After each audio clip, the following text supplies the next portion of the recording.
white meat, dark meat, no matter what, all will be carved.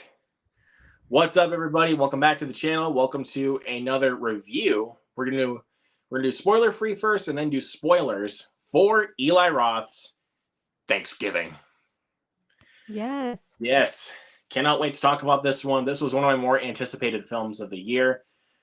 Loved the fake trailer in between the Grindhouse movies. I thought that was really, really well done. And for them to make it into an actual feature-length film, can't wait to talk about it. And as you can see, got a guest with me to talk about it, my friend Tracy, aka Nerdy Film Girl. How you doing, my friend? I'm doing quite well. I'm happy we get to talk about a movie that was really, really good. Yes. Finally something that's actually good. Because it's... I don't know. This year's been kind of hit or miss for me. I mean, there's been a lot of good stuff, but then we get stuff like The Exorcist Believer. Yeah. But hey, at least we get a good horror film like this. And if I might be real, this actually might be my favorite horror film of the year. Is this one? I think it's I guess it'd be a tie between Talk to Me and this one. And I also really liked Cobweb, but they're all kind of like different types of horror. So Yeah, this one was sure. really fun though. Like Talk to Me is not fun. Like that one's like legit scary. Like yeah. And Cobweb can also kind of fit into that category. Like, but I wouldn't say it's like as scary as something like, Talk to Me. Like, No. Not even close. But no, it's a slasher, Right. And if we're talking about good slashers, I mean, I think if we're speaking on the slasher subject, this is definitely the best slasher we got this year, without question. But don't get me wrong, you guys. I love Scream 6. I really do. But I think this one really amped it up with the fun factor. It did, and I think starting it off with, depicting Black Friday and how, humans are really the monsters. We're the real ones on Black Friday. It was so well directed.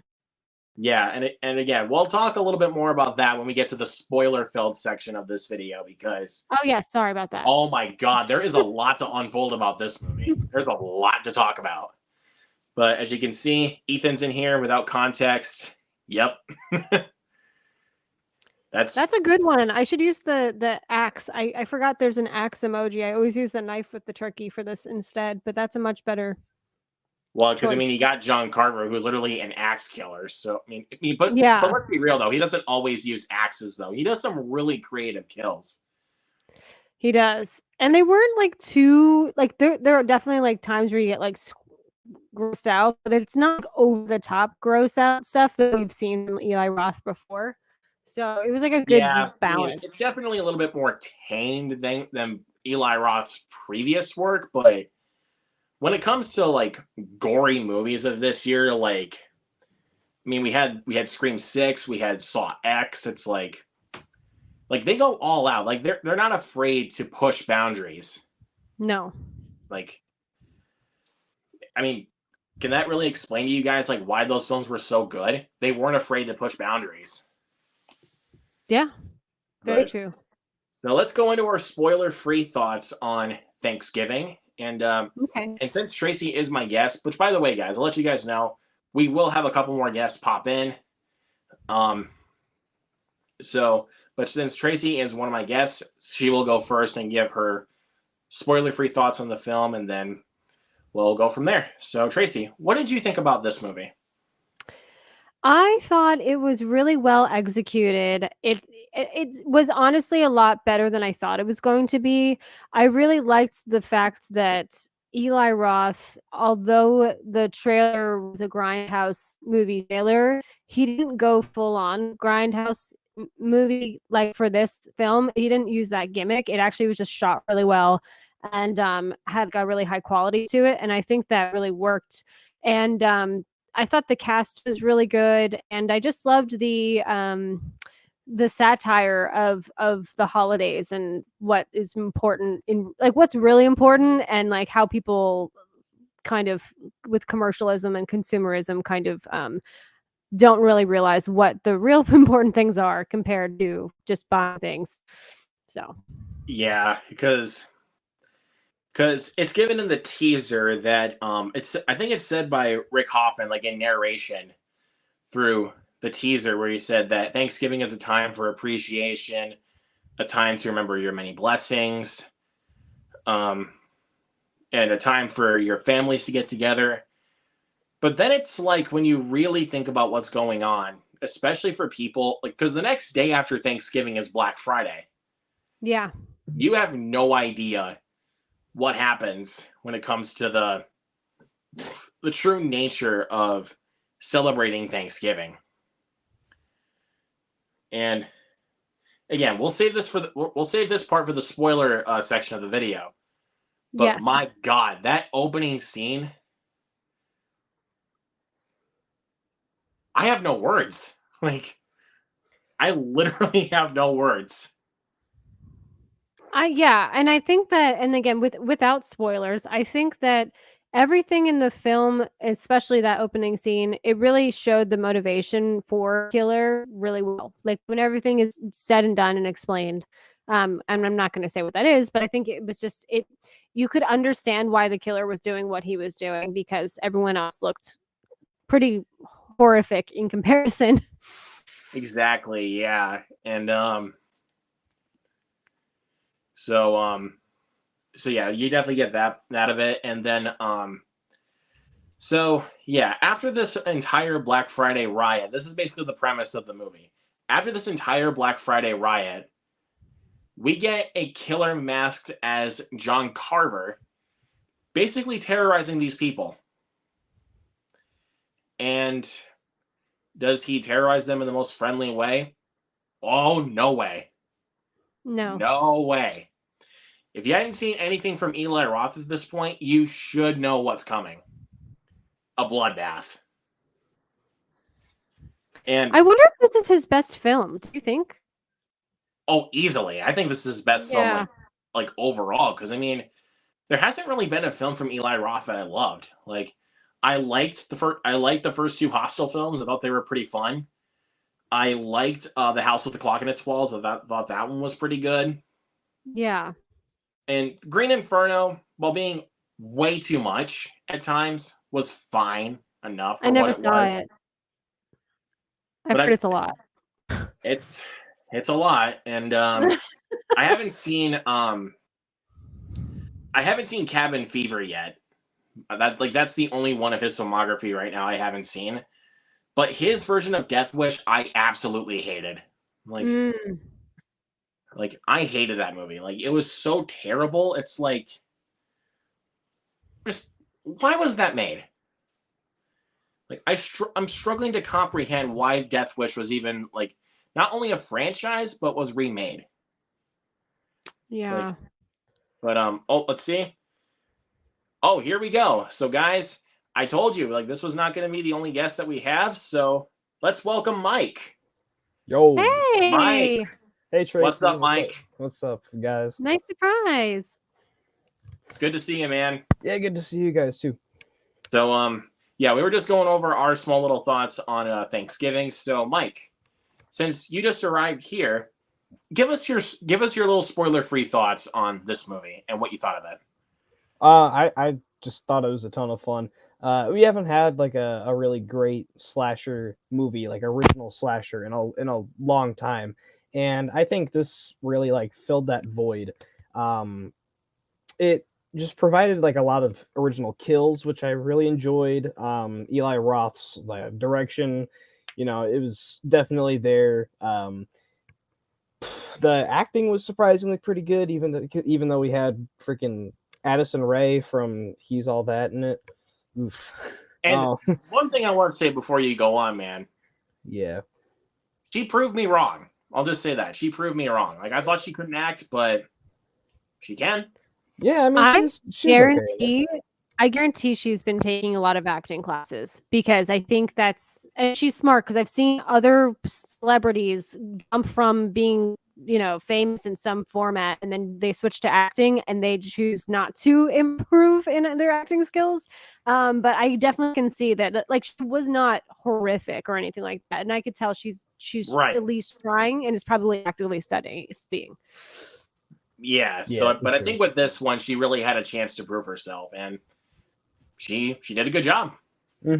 Yeah, she was good in it, and yeah, overall, it's just a really fun time. Hoping we get like a sequel, maybe of some sort. But yeah, it was a really fun time. Like, sure. it's really fun. Like, hmm and it's all thanks to Eli, not just only Eli Roth's directing, but also, obviously, as if we're okay, here's my thing. If you guys are going into an Eli Roth movie, expecting something like The House of the Clock in its walls, no. Like, this movie is is not Eli way Roth. more over the top.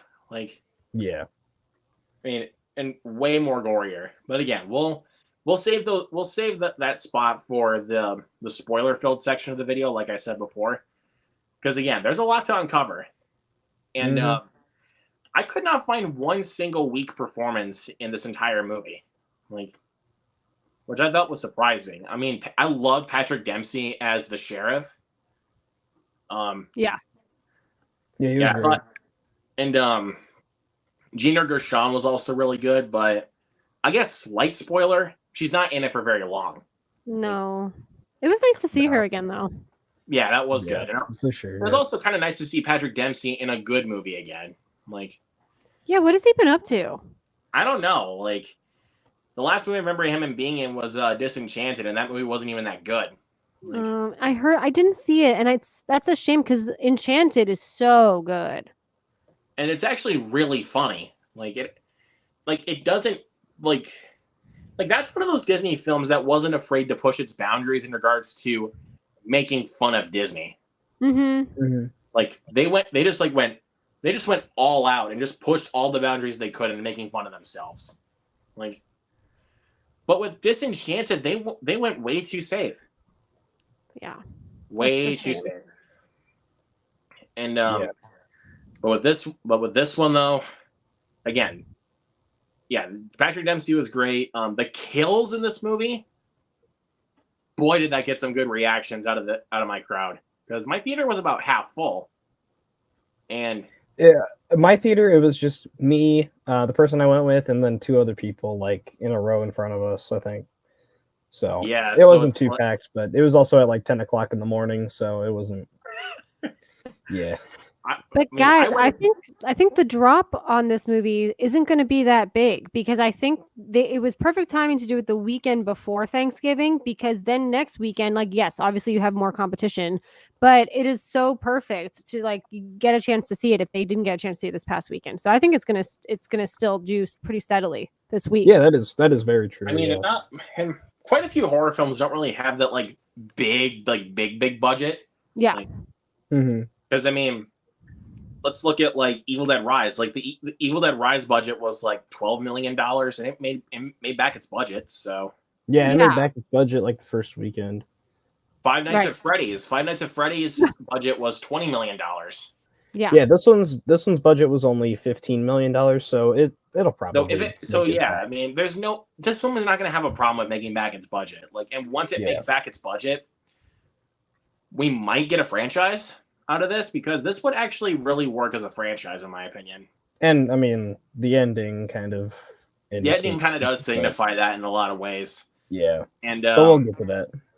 Yeah, but again, we'll talk about it in the spoiler filled section. But yeah, Thanksgiving is a ton of fun. So I guess before we get started with the spoilers, give out your scores. So Mike, what would you give Thanksgiving? I'd give it like a 4 out of 5, like a solid like B+ or something like that. That's okay, not bad. Tracy, what would you give Thanksgiving? I think I'm trying to remember what I rated on Letterboxd. I think I gave it a 4.5. So 4.5 out of 5. Nice. I did not really, I mean, there was, as soon as the movie was done, there was a lot of things like I was really struggling to comprehend that I really disliked about this movie. I'm going 5 out of 5. I did not find one single thing I disliked about this movie. I will say the only thing that I didn't really like was like the very ending because it just kind of Oh, Whoops. what did he do? I like that he was talking about endings too, and then it just like he ended. He didn't want to get too. I guess he was just like, no, I can't do it. Otherwise, I spoil. Because we're in the spoiler-free section. Oh my goodness! All right. all right, sorry about that. Did you censor yourself? No. Sorry. So what I was saying is the ending is just kind of like edited pretty awkwardly, and it just kind of ends really abruptly. I didn't really enjoy that, but other than that, I thought the movie was really fun. So Yeah. I get it, but I kind of felt like with the way that it ended, it was like, yeah, we're gonna get a sequel. So yeah, it's just like the very end, like the spoilers, kind of the dream thing. But again, we're not in the spoiler territory yet. So, but we'll get there. Yeah. But And just if I would like to say just one thing that I kind of my critique, and I think it's the pacing in the third act. I don't mind what happens in the third act at all, but I felt like certain things were really rushed, and then certain aspects kind of dragged a little bit. But like storytelling wise, it didn't bother me. But that's the one stuff. Some of the things that I would have fixed. So I get it. That's it. Yeah. Yeah. I mean, I didn't really find but again, I totally get where you're coming from. Like, but I didn't really find the pacing to be that big of an issue. Because sometimes, like, when you're too invested into a film, it's like you don't even care about the pacing. Like, yeah, no, I think that just there felt like there was like a fast forwarding of like what happened, and like I don't want to say any spoilers, but it's in the trailer. So there's like when people are sitting at a Thanksgiving table, that's all I'm gonna say. Like jumping from point A to point B felt a little bit rushed for me of how everyone got there and things like that. Like I almost feel like you could have like lived in that a little bit more and like let it marinate and like actually see how everyone got there. And all of a sudden it's like, oh, surprise, everyone's here. So, but that's it. right. Yeah, I get that. Yeah, I get it. So, yeah, totally get that. Let's hit the chat. Judd's in here. What's up, Judd? Max is in the building. What's up, Max? What's up, Max? Says this movie was kick-ass. Time in theaters sequel. We might be getting it. What would it be next Thanksgiving? And then the third one would be Thanksgiving after next. I don't know. I don't know. I mean, but obviously, like, dude, this is not Friday reference. I know it's a Friday reference, but it's not like they're gonna call it next Thanksgiving. Yeah. Like, did you guys see It's a Wonderful Knife? No, I did not. No. Okay, I'm going to tell you right now. When you eventually see that, this movie did everything that movie wanted to. And that movie was such a wasted opportunity. And like, yes, Justin Long's really good, but besides that, it missed so many opportunities. And this movie just nailed it, like what they were trying to do with the whole holiday thing. Right. Yeah. And plus, this was like the first movie that was actually good. That was a good horror film centered around Thanksgiving. Mm-hmm. Yeah. Because we don't really get horror movies centered around Thanksgiving. Like when we get holiday ones, obviously we get like Halloween, we get Christmas. Yeah, because we never really got one centered around Thanksgiving. You had one for Easter, Critters 2. Oh my god. Yeah. And then we had the one on St. Patrick's Day, which is the Leprechaun series. Yeah. Yeah. Valentine's Day had that. My Bloody Valentine. Yep. Yeah. We haven't gotten one on New Year's though yet. New Year's Evil. New Year's Evil? Yeah. No, it's not great, but it's is that actually a movie? Yeah, it is. Yeah. But we haven't. But I'm saying like a good one. Like we haven't gotten a good one centered like around, a notable one. Yeah, notable one. Yeah. Centered around years. New Year's Eve lends itself so well to a horror film too. If you think about it, like everyone's really reckless, everyone's just partying, and it's like drunk, the end of an era. Like, oh my like goodness, everyone gets so drunk like on that one day. Like, mm-hmm. So it's like, yeah, we need something like that one day. If any filmmakers are watching this video or future filmmakers, give us that. Give us that idea. I'll jot that down. I know.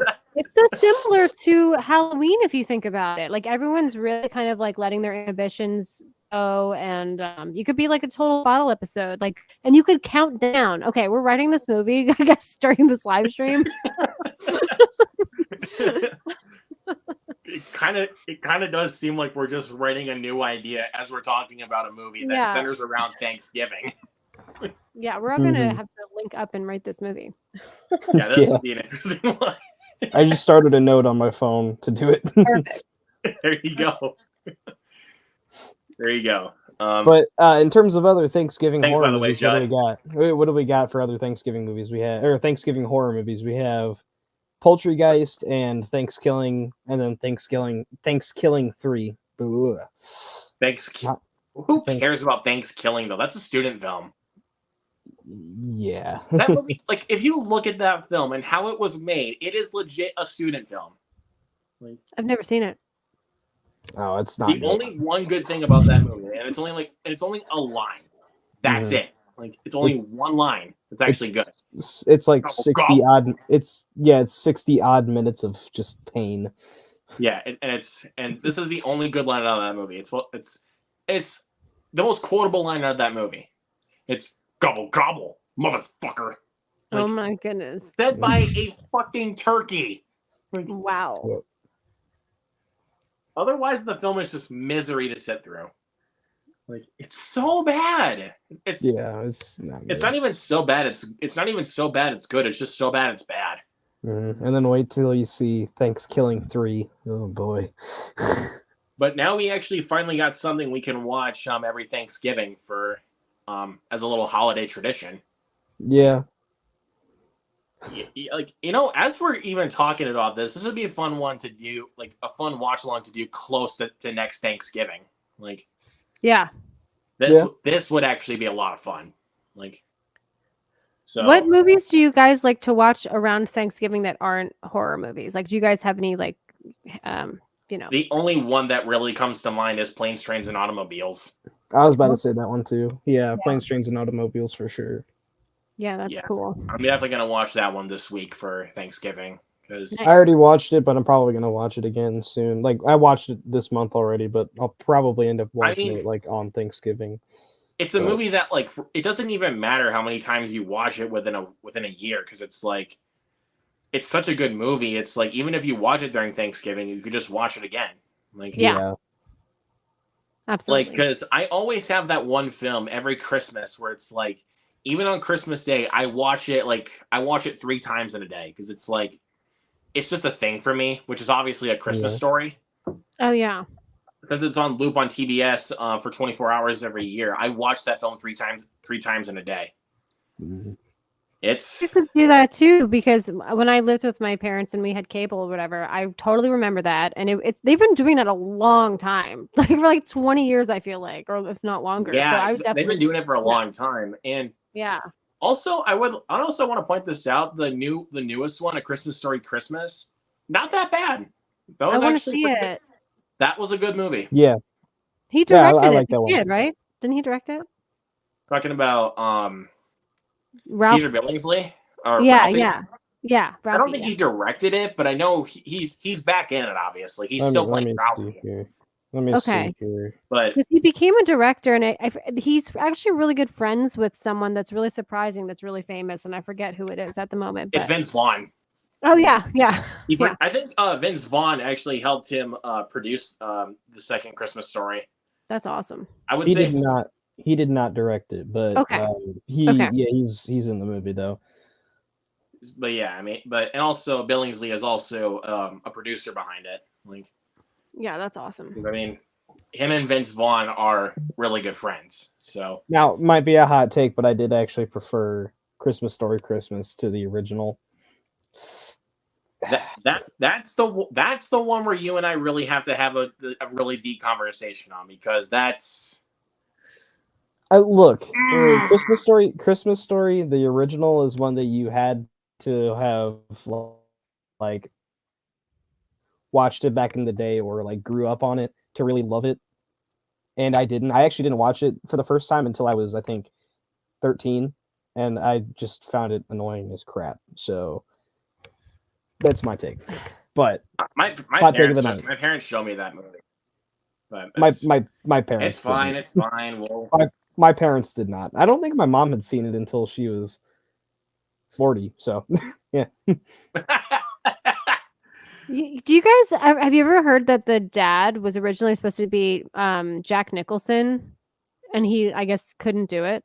I didn't hear that. No. I did not know Yeah. about that actually. You can see it though, right? Like the guy they went with, like is kind of you could see Jack Nicholson doing that role. I think.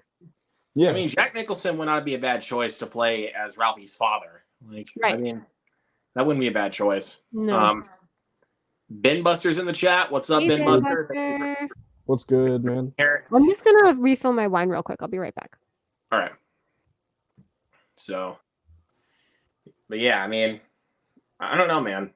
I mean, I'm trying to think of something else that would honestly like. I mean, I already know one film we're definitely going to be watching this holiday season. What's together. that? What's that? Violent Night. Remember? Oh yeah, Violent Night. Yep. Or should I say, suck on this?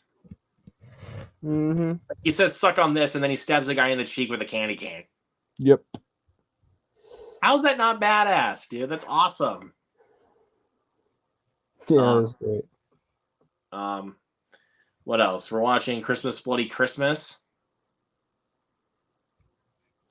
Are we doing a watch along for that one? Yeah, we are. Oh, okay. All right.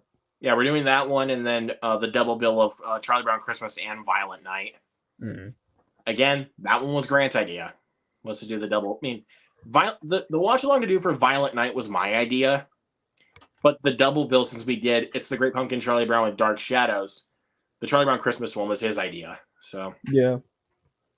Well, actually, I'm so glad you brought that up because the one Peanuts special that is super boring and it sucks is the Thanksgiving one. I love all the other ones. The Thanksgiving one is like you want to fall asleep. Like nothing happens. I totally get that, but I mean, again, I grew up with a lot of Peanuts shorts, so it's like I don't like really. the Thanksgiving one, man. I don't know. But I love the others. That the Great Pumpkin and the Christmas ones are definitely far superior. Mhm. Yeah, for sure. Like seriously, like you literally see Linus licking a sucker, and then he jumps into a big pile of leaves.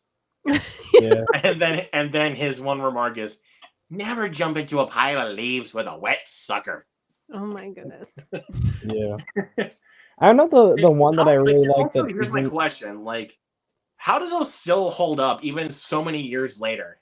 Like, I don't know, man. they still hold up. I honestly, I think the one Charlie Brown Peanuts short that I really enjoy that isn't like one of the big like holiday ones is the one where they're doing like class president votes or whatever. I don't remember what it's called, but whatever the one is where like and also here's another one that I don't feel like enough people will give enough attention to is It's Christmas Time Again, Charlie Brown. Because Sally goes up on stage at one after Marcy and Peppermint Patty are done with their shenanigans, like boo, woo, ha, whatever. Everyone starts laughing, and then Peppermint Patty's like, and a partridge in a pear tree. Oh my goodness, that's so good. And she's literally dressed up in a sheep costume. Like, how am I supposed to be? Like, what am I supposed to do if I'm just being a sheep? And then when Sally goes on stage, when she's supposed to say hark because she's playing as the angel in the school play. Yeah. What does she say? Hockey stick. Oh yeah. She says hockey stick. Yeah, I've seen that one. Every time I watch that and it gets to that point in the special, I lose it. Like, well, you guys as the younger generation, if you ever have children in the future, pass the Peanuts down to them. You know what I mean? Like this stuff needs to stay alive. Like I'm so worried that like in 150 years, people aren't going to watch the Peanuts anymore. You know what I mean? So just keep it alive and strong. I mean, that's why I watch those specials like pretty much every year. Like I'm keeping those traditions alive. My generation. Like, I mean, I know I'm in a younger generation, but I still kind of grew up with that stuff. So it's like, yeah, I know what the Peanuts are. It's because thanks to my my parents for showing me those as a kid. Mm-hmm. Yeah, and believe me, like the Peanuts are like way older than even my generation, but it's just like, we have to like just keep passing it down, I think. Yeah, because it's Yeah. yeah. So, but anyways, we're done talking about the spoiler-free thoughts. Let's get down to spoilers for Thanksgiving. So, full disclosure, if you guys have not seen this movie, which by the way, what are you doing here? Get out of here. Get out of here. Go watch the movie and then come catch us on the replay and then talk about this. There's no more leftovers for you. You don't get any Thanksgiving dinner. No. That's what was so great about it. I'm so glad you guys said that because it was such a great balance of these like kind of cheesy lines that were so well done that it didn't feel cringy or like B horror. You know what I mean? Or out of like, or the jokes didn't feel out of place. Yeah. So there you go. And so how does this film begin? Well, first off, Patrick Dempsey shows up at Gina Gershon's house for Thanksgiving with the Halloween first shot sort of the first person point of view shot, which I thought was yes, like like I can kind of tell. Like I was kind of like, uh-oh, it's John Carver, he's coming, and then all of a sudden it's just Patrick Dempsey, and then apparently Gina Gershon's husband in the film, again, who we don't see for very long, is called because he has to go into work at this place called, I think it's called Night Mart or something. Right Mart. Thank you. Yeah. Like Right Mart, Night Mart. Who cares? It's just a store. But joking aside, so basically he gets the call to work, and then Patrick Dempsey has to go down over there because of Black Friday riots. So, and then once they essentially open the doors, madness ensues. Like people are just trying to get all the deals. There's even people killing each other, and it's brutal. And Tracy, you made a good point about this a little earlier about them showcasing that that the people that are actually going in there and going crazy for Black Friday are the real monsters of the situation. Yeah, and there's been like throughout the years, I mean, there's been so much footage of people just crushing each other, and people actually have died in Black Friday extravaganzas at these stores, and it's insane. And I think that the fact that they showed the owner of the store having this like cozy Thanksgiving at home with champagne and all this stuff, and he only bothered to get 2 security guards and thought it would be fine. It's like it just shows like he's also has everything to do with it. He's guilty so much for that. Yeah, and then because even at one point, as soon as the doors go down, because apparently people were so forceful, they knocked the doors down and the glass started to break, and a guy was just a guy just laying there, like he couldn't even get up or anything, like he was just about to die. Dude, that was the dude that was he was squished by the door, he was and then he was squished by the door. He was one of the security guys. Yeah. And another guy, and then one of the guys going in through the doors accidentally cuts himself with glass. Mm-hmm. By the way, that's not pleasant. Like I've been cut by glass before, and that's not pleasant. Yeah, the glass slit his throat too. Yeah, the glass slit his throat. So essentially, when he dies, he has this like really big box in his hand. Yeah, it was the waffle iron box. Oh my god! Yeah, the waffle iron box. So, and then somebody just takes it out of his hands. And then essentially when Gina Gershon gets into the store at one point. Yeah, I'm sorry. I just think it's insane. People like in real life, like they'll fight. They'll start punching each other and like fighting over like because there's one item left, and it's like, what are you doing? Like you crazy people, just like let and especially one of the high school kids actually recording this stuff. It's like it makes sense why he did it because it's kind of to show the real horror of Black Friday. Yeah, and then a year later when he posted that shit went viral. Like. Mm-hmm. And then after that, we see the killer's secret layout, basically where he has the photographs of these people from the video, and he writes these really weird remarks on there, and then basically you know what's going to happen. He's going out to start killing people. And again, like we said, the kills in this movie, no punches held back. No. And nope. And seriously, like they're not afraid to push the boundaries. So, you know, even though this is the spoiler talk, let's see, who can remember the first kill off the top of their head for me? I know it takes place in the diner. The diner. Okay. Yeah, it's the diner. Okay, so the waitress chick gets pulled into John Carver chases the chick into the back room, like by the freezer, dunks her head into hot water, and then opens the freezer door, shoves her face against the freezer with her hands and everything, and then goes to axe her. Yeah. And then attempts to, but attempts obviously, to. And then jumps off, yeah. And then outside of the diner, she tries to get to her car, but it's locked. So then we notice that John Carver is actually in the car. Yeah. So then she turns around. She runs. Yeah. She turns around, tries to jump over a dumpster. Yeah. Tries to dump over a dumpster, and then he hits it. Crashes into the dumpster. Smacks split in half. Yeah, splits her in half.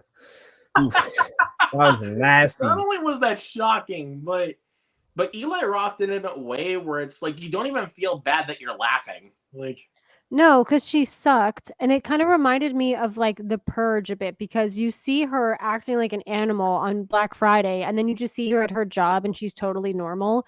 And I loved that the first attempt was, you know, sticking her to the frozen door from the freezer, because that, to me, that was an homage to A Christmas Story. And also, yeah. it also, I thought you were going to say this, but also kind of a reference. I'm pretty sure she was one of the people that were like against the door in the the store. Yeah, but I was also gonna say, like, because she was obviously one of the people that was caught on camera with that video that was posted online, and but would you say that she's normal though, because she literally called the high school kids shitheads? Yeah, not normal, but it felt like just quiet. It was like quiet, and it was, you know, it was just not her screaming. Because I remember her outside the department store just being like, like trying to start a fight with everyone. How did they get in there? Like, yeah. Okay, but to be fair, and then it's like she gets her comeuppance, and then it's like, okay, like I thought, like, why was it just one of the victims? Like, that's not the killer get the most brutal death.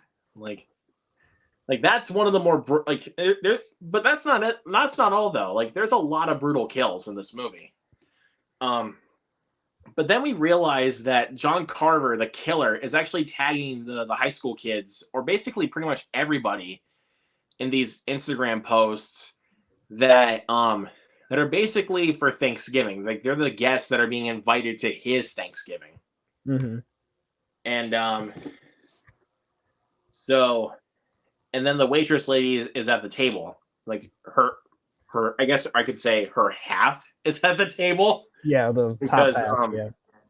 Because basically the other half was taken at Right Mart. Yeah, it was right on top of the building. Yeah. And I was just like, Jesus Christ, dude, that is disturbing. Like, so yeah, there's that, and then and there's one of the other guys that was also caught on tape for the Black Friday riot. And he's about to leave. And then he can't find his passport. Oh, yeah. So then of course, as we all know, because this is obviously who the killer is, John Carver comes in, starts to strangle this guy before cutting his head off. Yeah, with the metal rope or whatever. Yeah, I think it was a metal rope, and he uses that to strangle him. And again, like I said, before cutting his head off. Mm-hmm. And then his gnarly. and what's even funnier than that, his head is put on the plate. Yeah, and then they're tagged again. Put on another Instagram post, and then his head is on the plate this time.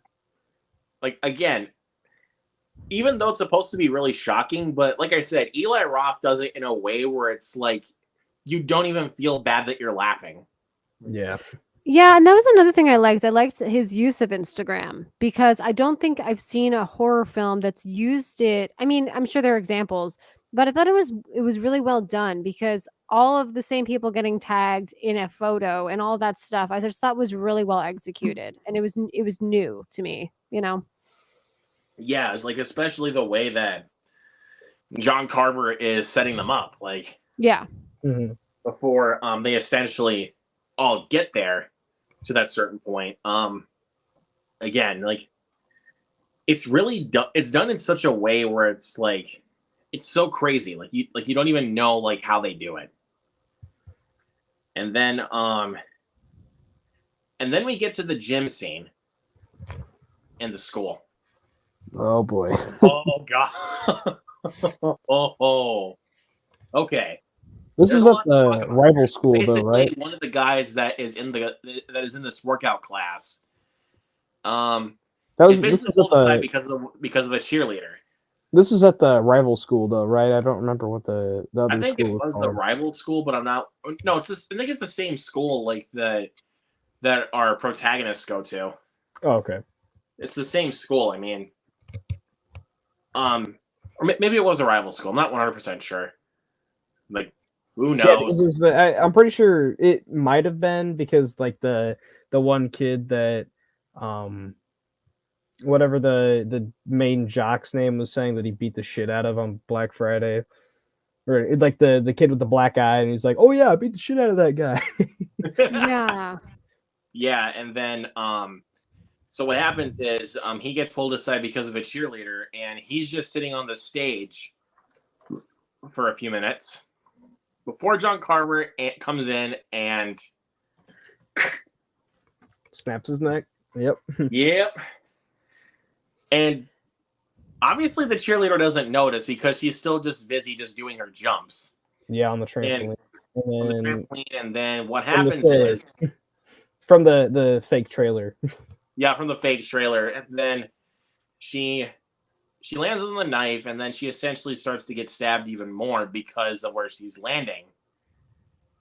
And again, we'll get to that part of it later because it occurs later in the movie. Yes, I do have to head out momentarily, but I wanted to bring up this real quick because in Eli Roth's trailer for Thanksgiving, she's bouncing up and down, and then the blade goes where we all know it goes. In this one, that didn't happen, and I like stabbed her in the foot. I'm pretty sure. It was stabbed her in the foot, Yeah, she one fell in the down. foot, and then I think she obviously lands in a sitting position. Yeah. Yes, and Max kind of thought maybe if he had shown that because the film was already like so violent that it would have needed an NC-17 rating. Like it's one thing to have it in like a little trailer, but like maybe it would have changed that. But yeah, who knows? Yeah.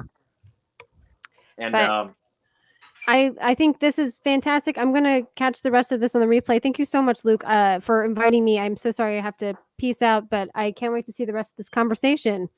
yeah, thank you so much for being here, Tracy. And everyone in the see you, chat, go Tracy. check out the movie this week, and happy Thanksgiving. Happy Thanksgiving.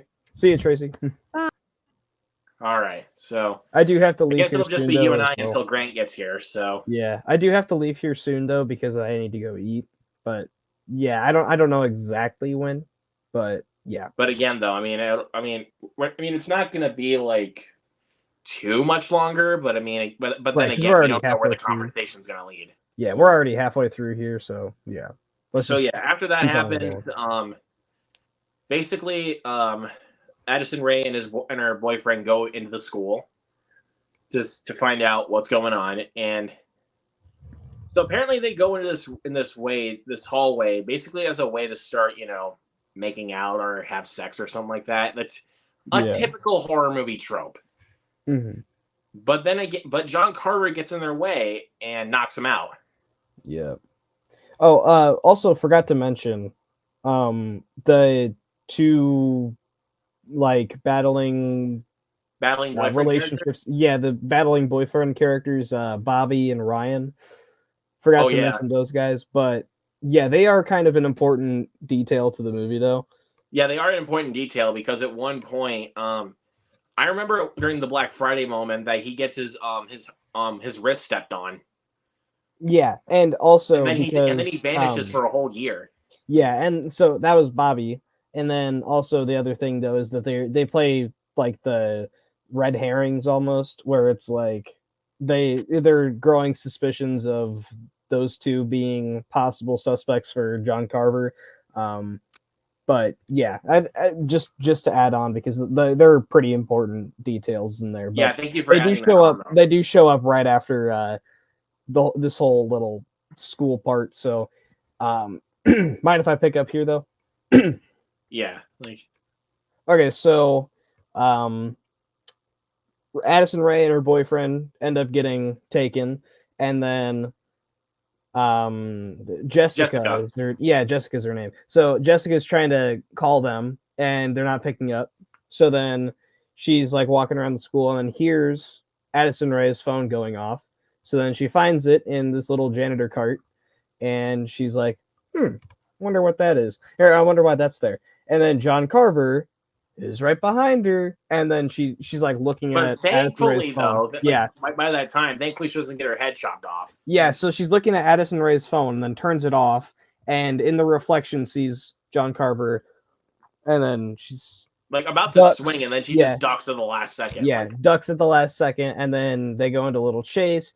They go into, I think it's like a prop department for like the drama club or something like that. And then she's like, oh wait, the prop hiding department. That's like a cosmopolitan kind of thing. Like something like that. Yeah. So yeah, it looks like something for cosmetology. Like, yeah, or possibly like the wig department, prop wig department, department, something like that. cosmetology department. Who knows? Yeah, something like that. So anyway, she's like crouching down. She's hiding in the little wigs and whatever. Actually, kind of believable, other than the fact that her head was like so much lower than the others. It's like, dude, come on, you can probably see that. But anyway, but then she's got again, her though, head the ducked the killers in each movie are not as smart as we think they are. yeah, so she's ducked down. John Carver comes in. He's knocking down everything, and then Jessica ends up knocking down like a bottle of hairspray or something like that, and then she has to dart out of there. And so she gets out. John Carver ends up getting like stuck there, or like doesn't get stuck, but like ends up running off after this. And then they're outside. The other two friends in like the friend group, I think their names are Scuba and then Yulia. Scuba and Yulia.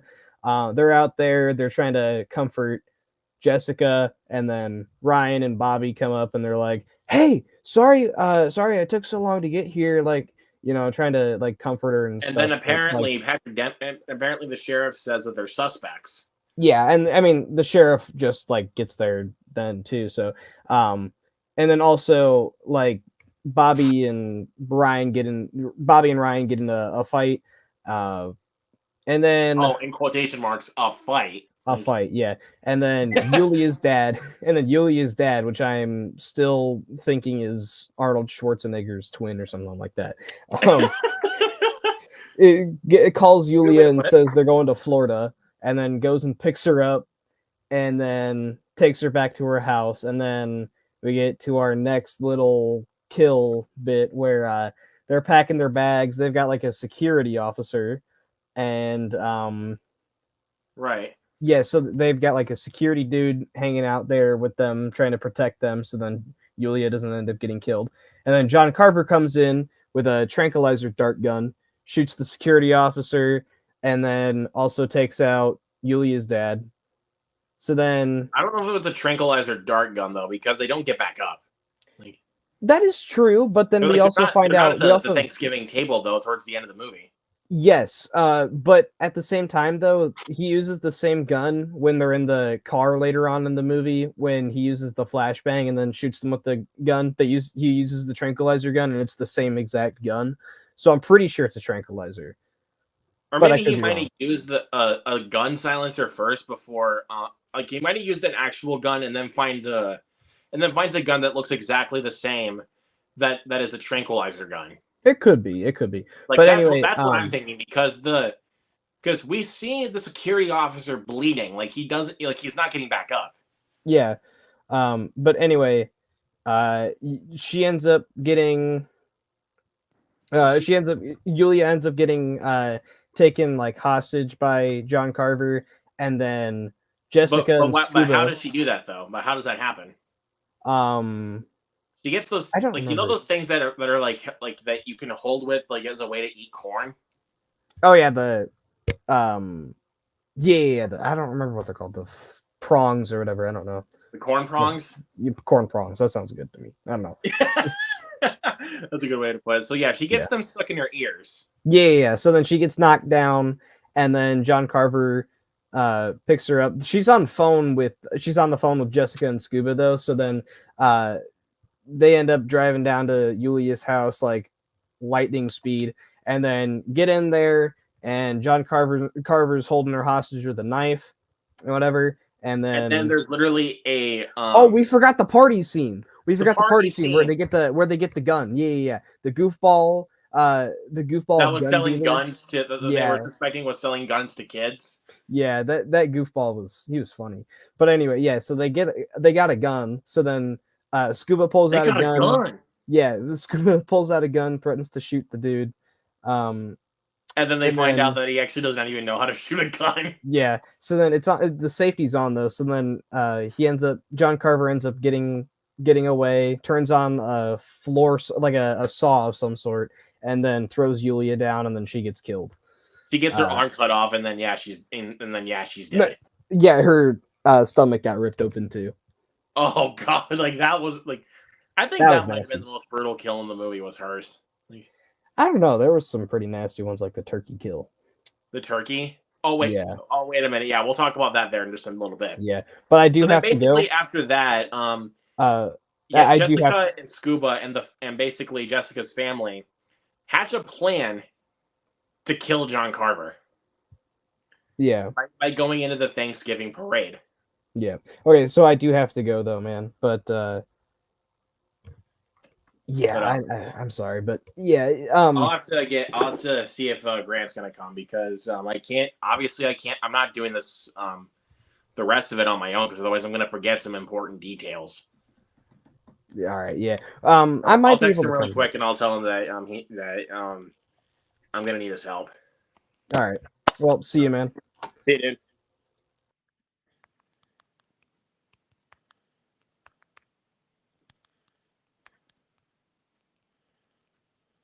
So yeah, guys, sorry.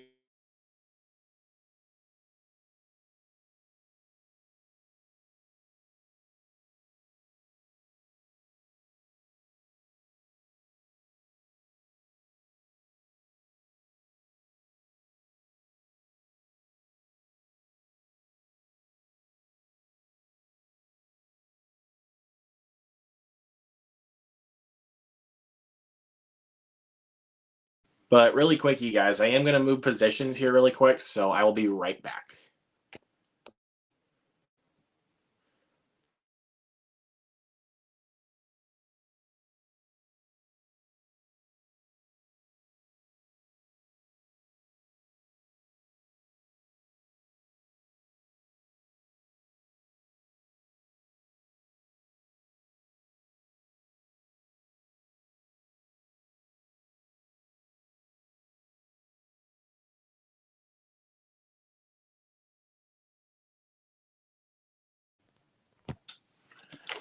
All right. Okay, guys. So sorry for a minute. So yeah, after all that happens, so basically there's a few people that decide to hatch a plan to kill John Carver. And then what happens is they get into the Thanksgiving parade. They dress up. And the Thanksgiving parade is going on. And then, all of a sudden, like as the parade is going on, we see a guy in a clown mask. I'm not kidding you. A clown mask. Not the John Carver mask this time. A clown mask. And so what happens? We see a guy in a clown mask that cuts the turkey off. Like the guy that was in the turkey mascot cut his head off. And then there's like all of these like smoke grenades and all that stuff. And after all that craziness, we find out that so then the guy in the clown mask uses tranquilizer darts to knock these guys out that are in the car that are trying to get away, which is basically the main characters. So again, dude, like there's like a lot to unload here. So after all that happens, the fiance character to Rick Hoffman is basically tied up in the cooking room where John Carver is. So basically John is doing a lot of the seasoning, and when she tries to get away, she doesn't. John Carver catches her and then puts her in the oven. Like literally cooks her as a Thanksgiving turkey. This isn't a lie, you guys. He literally cooks this woman as a Thanksgiving turkey. What the hell? Like, I honestly thought because of all that heat from the microwave and everything, I thought she was literally going to explode. Like, legit explode. Because of that. Because I know, like... Because if you guys ever seen the movie Gremlins, another movie that you gotta also watch every Christmas, because it is a Christmas movie after all. With that one, so basically what happens is the fact that, so I'm going off of Gremlins here really quick. So basically what happens is,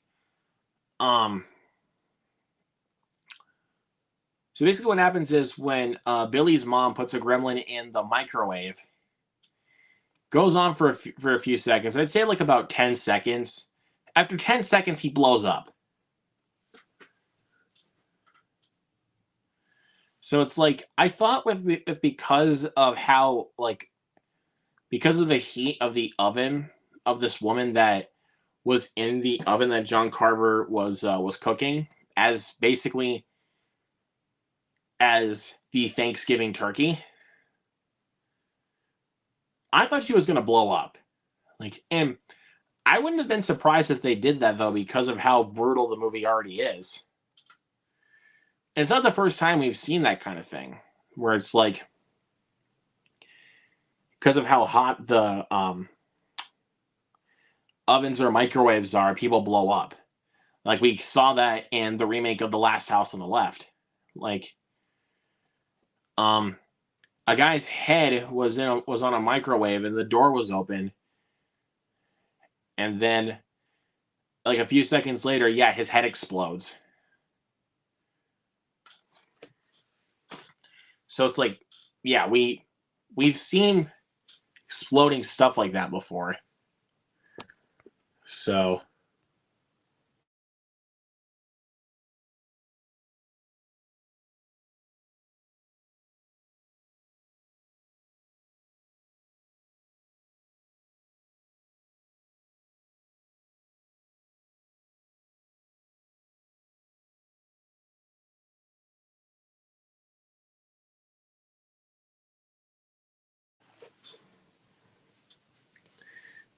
yeah, we see that happen, and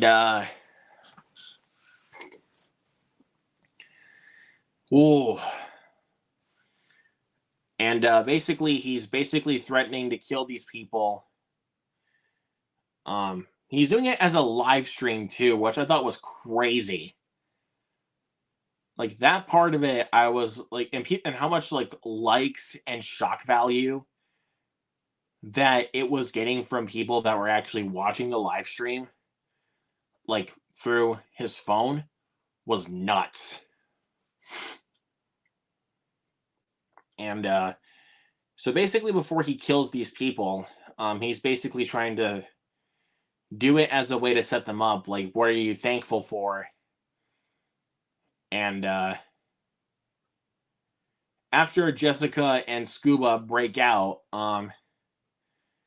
there's a lot of stuff that goes on, and basically the police are contacted to basically come to the place because basically the police have the tracker of where John Carver is. Basically, like they have the tracker of his phone on where they're at, which I think was really, really a nice touch. Yeah, it was really interesting. So, and then after all that happens, so yeah, after they break out, they're in the same room. They're in the room like where the Thanksgiving parade stuff is at. You think, like you're thinking there for a little bit that Bobby might be the killer. Like this is one of those films like where it's like you think one way. You think one way where it's like somebody might be it, like where it's like, oh yeah, it's you. You did it. Like you see something happen and it's like, or you see like some detail on a person and it's like you think in a way that they did it, but then it turns out the film takes a whole left turn on you. Like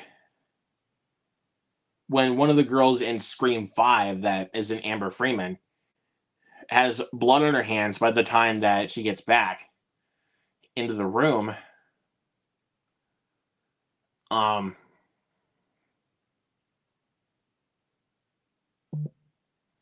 Yeah, by that time that happens, like she's suspected that like you think, oh no, it's her. And then boom, she's dead, and then we find out who one of the killers is. So it's like they're not shying away from trying to do a complete left turn on you by showing you like exactly like what's going to happen, or in a way where it's like they're going to fool you. Like they do it in such a cool way where it's like, again, you think it's one person, but then when you realize who it actually is, it's actually crazier than what you might expect. So yeah, it's like, again, like it's interesting the way it's done. Like it's really interesting in the way that it's actually executed. So yeah, after that, you might think that Bobby's the killer. When Jessica is pulled into this small little office where the sheriff is,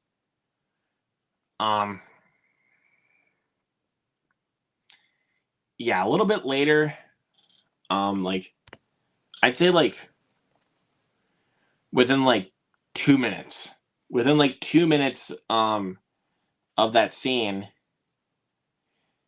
and also like the calls or something like that. I think it was a call or something like that. I'm not.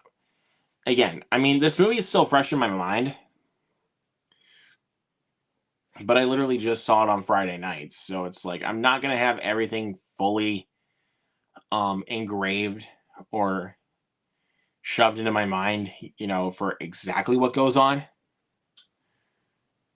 But then again, it's done in a way where it's really interesting. So basically, we find out at the very at that core, when the sheriff has a lot of blood on his head at some point, and especially when we get to that point of the climax, he's the killer. That's right, ladies and gentlemen. The sheriff of this town of Plymouth, Massachusetts, played by Patrick Dempsey, is the killer.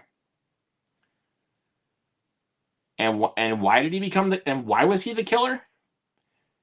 Simply because of the fact that Gina Gershon was killed during that Black Friday madness the year before.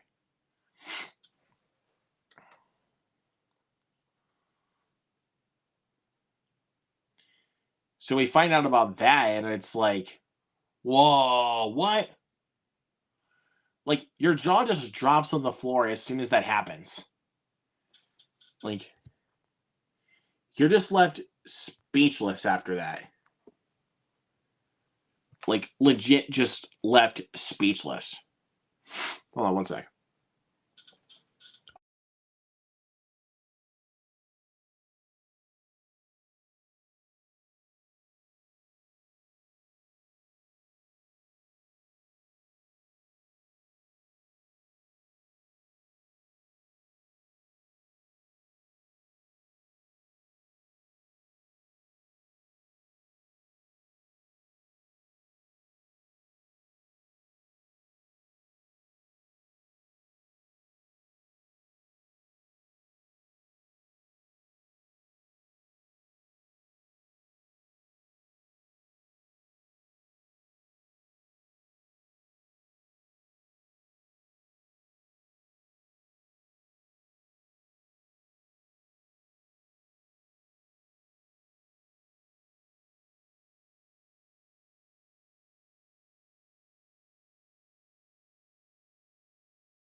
Okay, sorry about that, guys.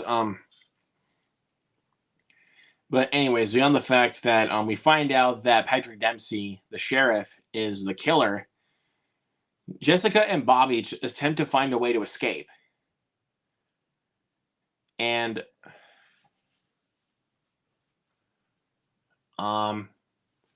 it's really interesting the way that they do it towards the end of this movie. Yeah, of course there's going to be some bumps in the way, like some of the ways where they're trying to get out, but then it's like it's going to get tougher by that point. And yeah, it's crazy. And then so they decide to blow up they decide to use helium, or I think it was gas or something like that, to basically inflate up an inflatable turkey.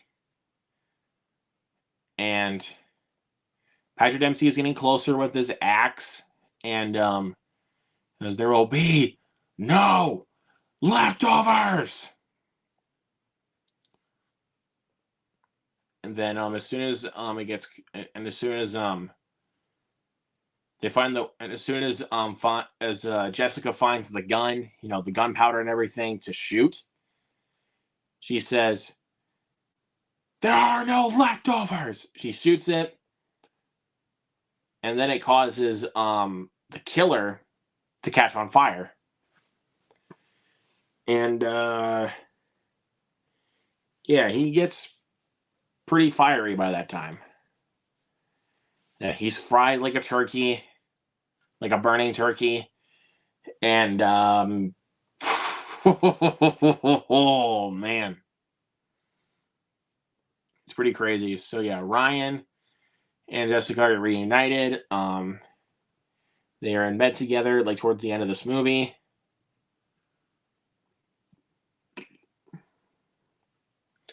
And yeah, there's a dream sequence that happens, and then the fact that when she goes into her closet, it's on fire, and Patrick Dempsey comes out, and then it's like, boom, dream sequence. And then just like about a few seconds later, I'd say, not too sure, but I'd say like a few seconds later, maybe even like 15 seconds later, the movie ends, and then credits start. And then I'm told from my buddy Grant, as soon as I'm going into the movie, that there is a post-credit scene of this movie, and I was like, "Yep, gotta stay." And then I find out. Oh my god, it was so funny. It was after the scene. It was during the scene when Rick Hoffman is having this kind of conversation with his daughter, Jessica, and that he kind of thinks about what she said, and then after that, I'd say like about 30 seconds or so later, he just turns his eyes to the camera and then does this. And then cut to black, the movie's done.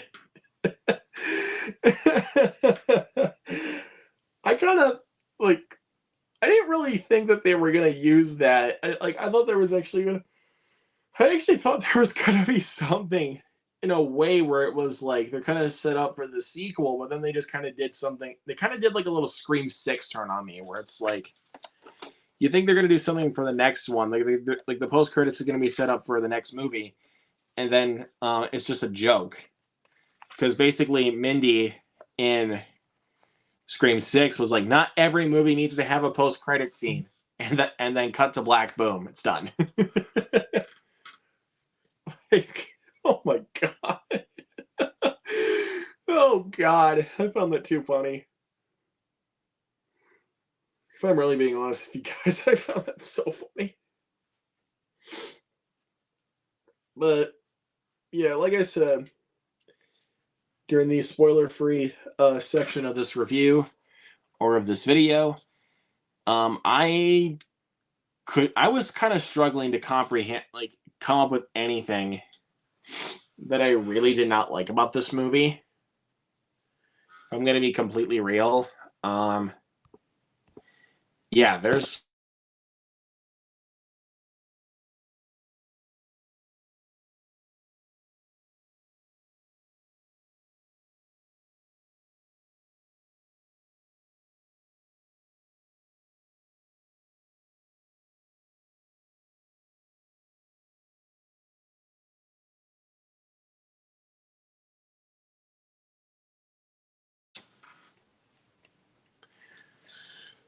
sorry about the little mute for a second, but I was just checking out something for a couple of seconds.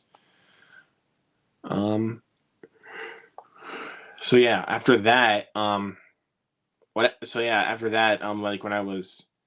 when I got out of my seat and walked out of the auditorium, I was trying to come up with something that I could nitpick about this film, or even say that's like somewhat negative about it.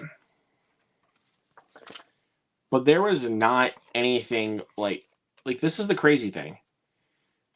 There was not one single thing, and I mean not one single thing that I could find that I absolutely hated or didn't like or detested about the film.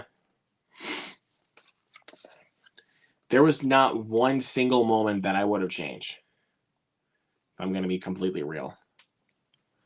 I think with the way that this movie was done, the way it was filmed, the way it was acted, the way that the gore effects were properly used, and pretty much all that good stuff, I thought was in every way the best way they could have done it, in my personal opinion. So, yeah, Thanksgiving is an awesome, awesome movie. I thought it was just flat out awesome. So yeah, if you guys have not seen this movie, go give it your money. It deserves it. I'm giving this film 5 out of 5 stars. Because I think it deserves it. This is Eli Roth's best movie yet. Yeah, I absolutely loved this movie. I might see it again. Who knows?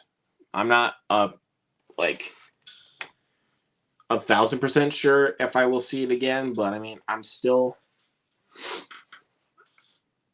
thinking about if I will. Because I mean, honestly, I actually might see this movie again. Really thinking about it. I really, really love this movie. Might be the same thing with Hunger Games: Ballad of Songbirds and Snakes, which, by the way, if you guys haven't already seen it, go check out the review I did with my buddy Grant, Raised on Popcorn with Grant Movie and TV Guy.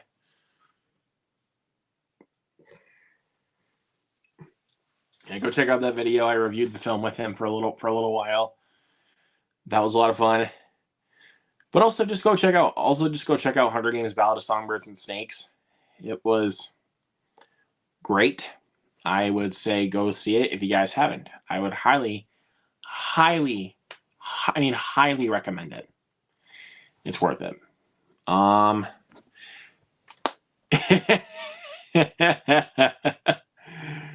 Max,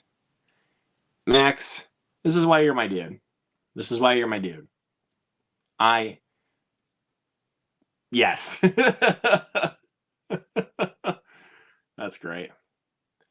I have actually never seen the 99 there, Judd. But thank you for putting that on my radar. I really do appreciate that. I've never seen it, but or hell, I don't even think I've even heard of the 99, but might check it out. Thanks for coming in, Max. I know you posted that a little earlier as we were going on, but then again, though, this is kind of where it's probably going to be done. I'm going to be real. Because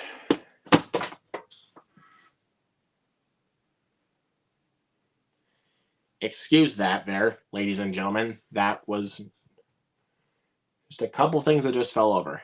But yeah, I think that might be it for tonight. So thank you to Mike and thank you to Tracy for coming in and chatting about this movie with me for a little while before I had to take over this entire thing myself.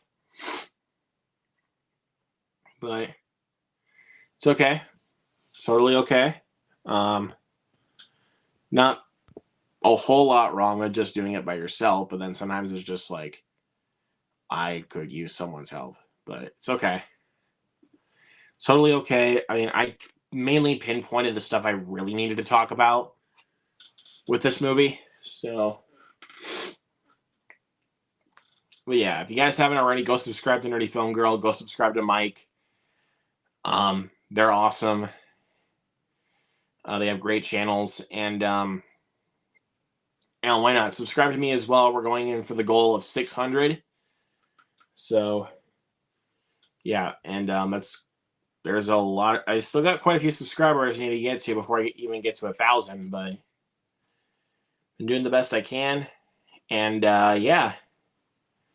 Thank you guys so much for joining me here tonight. If you guys were in the chat, thank you to Max, thank you to Judd, thank you to Binbuster as well. You guys know who you are. Thank you, Judd, and yeah, again, Judd, Max, Binbuster, Ethan. You guys are awesome. So, without further ado, guys, I think that's going to be it for tonight. Yeah. So again, go see this movie. Go see Hunger Games. Or hell, if you guys are not doing anything over Thanksgiving weekend, do a quadruple feature and go see this, Hunger Games, Wish, and Napoleon. Perfect combination. But yeah, that's my suggestion. But yeah. Anyways, guys, that'll be it here. Thank you so much for checking out the video and coming in here to chat with me about this movie. Tomorrow, I'm still not 100% sure. There's still stuff I have going on with my life. Again, just not going to get too personal with that, but